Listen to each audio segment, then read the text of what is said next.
Hello literature lovers, कैसे हैं आप सब लोग। लेट हैं, बहुत लेट हैं। मुझे पता है क्लास डालने में बहुत ही ज़्यादा लेट हो गए हैं, सॉरी फॉर दैट। और मैं आपको बता दूं इसके पीछे कुछ पर्सनल रीजन थे, कुछ निजी कारण थे, and I think you can understand it. तो अब सब कुछ मस्त है, बिंदास है, तो बिंदास तरह से पढ़ाई करते हैं, वहीं से कंटिन्यू करते हैं जहां से हमने अपनी history of English literature class छोड़ी है। अब देखिए, हमने लास्ट क्लास में रेनेसा कंप्लीट कर लिया था हिस्ट्री ऑफ इंग्लिश लिटरेचर में, और हमने कॉमनवेल्थ पीरियड पढ़ लिया है, और कॉमनवेल्थ पीरियड के साथ में हमारा रेनेसा हो जाता है कंप्लीट। वहीं से हम अपनी क्लास कंटिन्यू करते हैं, और आज का हमें टॉपिक है, आज का हमें पढ़ना है न्यू क्लासिकल एज, और हमारा न्यू क्लासिकल पीरियड जाता है 1660 से 1785 तक। अब देखिए, इस एरा को, इस एज को हम न्यू क्लासिकल एज क्यों कहते हैं। मैं आपको बता दूं, जो इस पीरियड के राइटर्स थे वो अपना वर्क नहीं लिख रहे थे, वो क्लासिकल राइटर्स को इमिटेट कर रहे थे, कॉपी पेस्ट कर रहे थे। जो क्लासिकल राइटर्स थे रोमन और ग्रीक्स के, वो उनको इमिटेट कर रहे थे, कॉपी पेस्ट कर रहे थे, उन्हीं के वर्क्स को ट्रांसलेट कर रहे थे। ठीक है, इसलिए इस एज को हम न्यू क्लासिकल एज कहा जाता है। अब मैं आपको यहाँ पे एक बात बता दूं, जो न्यू क्लासिकल एज के राइटर्स थे ना, ये अपने आप को बड़ा ही इंटेलिजेंट समझते थे, बड़ा ब्रिलियंट समझते थे अपने आप को।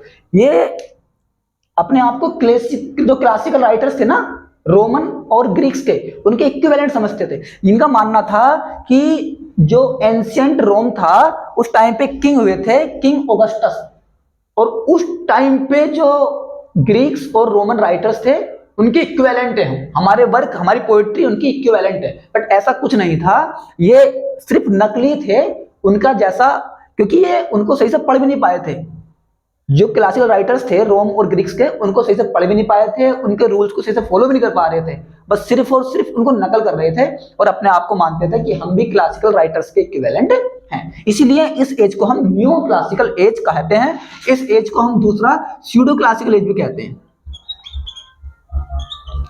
Pseudo classical as, pseudo means he नकली होता है मेरे भाई, नकली, क्योंकि इनका वर्क ही क्या थे, कॉपी पेस्ट थे बस। ठीक है, अब न्यू क्लासिकल एज को हमने 3 पार्ट्स में डिवाइड किया है। सबसे पहले रेस्टोरेशन एज, ऑगस्टन एज और एज ऑफ सेंसिबिलिटी। अब इन एज को हम एक एक करके पढ़ेंगे, और उसी के साथ में हमारा न्यू क्लासिकल एज क्या हो जाएगा, कंप्लीट हो जाएगा। अब देखिए, रेस्टोरेशन एज जो हमारा जाता है, वो जाता है, उसका एरा 1660 से 1700 तक, और इस एज को लीड करने वाले जो प्रोमिनेंट फिगर थे इस एज में, वो थे Johan Dryden. Johan Dryden, Johan Dryden इस एज को लीड कर रहे थे, प्रोमिनेंट फिगर थे रेस्टोरेशन एज के। सेकंड हमारी एज है ऑगस्टन एज, जिसका एरा जाता है 1700 से 1745 तक, और इस एज को लीड करने वाले थे अलेक्जेंडर पोप, यानी अलेक्जेंडर पोप थे इस एज के प्रोमिनेंट फिगर। नेक्स्ट हमारी एज है age of sensibility, age of sensibility, और जिसका टाइम ड्यूरेशन है 1745 से 1785 तक, और इस एज के हमारे जो प्रोमिनेंट फिगर थे वो डॉक्टर जॉनसन। मैं आपको बता दूं, एज ऑफ सेंसिबिलिटी को हम एज ऑफ ट्रांजिशन भी कहते हैं।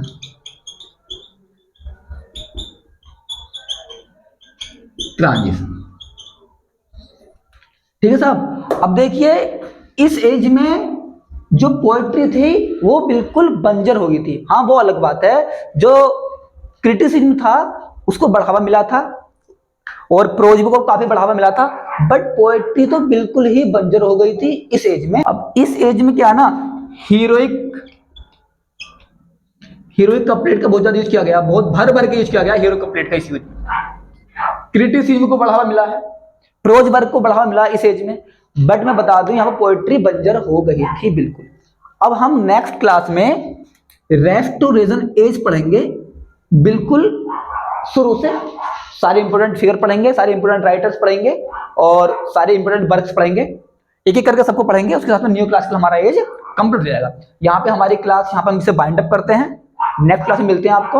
अगर आपको हमारी क्लास पसंद आ रही है, वीडियो पसंद आ रही है भाई, चैनल को तो वीडियो को लाइक करो, ज्यादा से ज्यादा शेयर करो, और बहुत दिनों हो गए प्यारी प्यारी कमेंट देखे हुए, तो ज्यादा से कमेंट कीजिए, और अगर आप चैनल भाई नए हो तो भाई चैनल को सब्सक्राइब कर लो। अब देखिए, यहाँ तक आपकी ये क्लास आज की कंप्लीट हो जाती है, बट जो लोग मेरी बातों में इंटरेस्ट लेते हैं, जो मेरे पे ट्रस्ट करते हैं, मैं उनको जाते जाते यहाँ पे अपनी इस क्लास में एक बात बता जाऊं, खुद का पर्सनल एक्सपीरियंस जो पिछले मेरे कुछ दिनों का रहा है। देखिए, जब जब आपकी अपनी लाइफ में डाउनफॉल आए, आप लो फील करें, आपका माइंड में स्ट्रेस है, आप मेंटली डिस्टर्ब हैं, आपको एंजाइटी है, कुछ भी कह लो, तब तब आपको और ज्यादा जरूरत है खुश रहने की।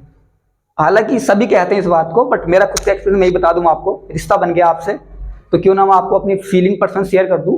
तो आपको उस टाइम पे ज्यादा जरूरत है और भी ज्यादा खुश रहने की।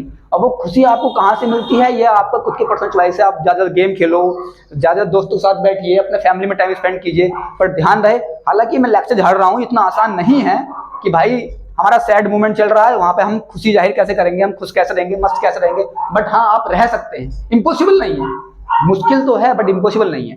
ठीक है, आपको बस क्रीज पे टिके रहना है। कोई ना कोई तो बॉल अच्छी आएगी भाई, 6 मार दो तभी तो आपका ये टाइम है निकल जाएगा। आप सिर्फ अपने काम में लगे रहो, माइंड का पागल बना कर रखो, बिल्कुल बिल्कुल बेवकूफ बना कर रखो, इसको टाइम ही मत दो भाई फालतू चीज सोचने का। आप जबरदस्ती से अच्छे अच्छे काम में लगाए रखो, जिससे आपका माइंड, और एक दिन ऐसा आएगा टाइम निकल जाएगा, आप बिल्कुल मस्त हो जाओगे। और इस सोसाइटी के बारे में, सो कॉल्ड जो रिलेटिव्स हैं, इनके बारे में ज्यादा बिल्कुल मन ना सोचने का भाई। और ये सभी के साथ फेज आता है ये, क्योंकि जो सोसाइटी है ना, अगर आप कुछ बन गए ना, आपने कितने गंदे काम कर रखे हैं, आपने कितने गंदे काम कर रखे हैं, अगर आप कुछ बन गए तो ये आपके आगे पीछे रहेगी, आपसे हाथ मिलाएगी, आपके आगे पीछे रहेगी सोसाइटी, ऐसे आपके रिलेटिव्स वगैरह सब।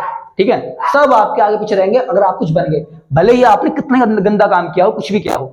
और अगर आपने कितने अच्छे काम किए हैं, अगर आप कुछ नहीं बन पाए, कितनी मेहनत की है, तो कोई आपको नहीं बूझने वाला। ठीक है, तो जो सोसाइटी है ना, याद रखना, सोसाइटी और सो कॉल्ड रिलेटिव्स, मैं बार बार बोल रहा हूँ, खुलेआम बोल रहा हूँ, ये क्या है, इनकी तारीफें भी बिल्कुल खाली पुलाव मत, तारीफें भी झूठी हैं इनकी, और जो इनकी बुराइयां हैं, जो इनका निगेटिविटी है, वो भी झूठी है इनकी। तो यहां से सुनो, आपको लग रहा है काम का सुनो, वरना मत सुनो। ठीक है, मिलते हैं आपको नेक्स्ट क्लास में, बाय।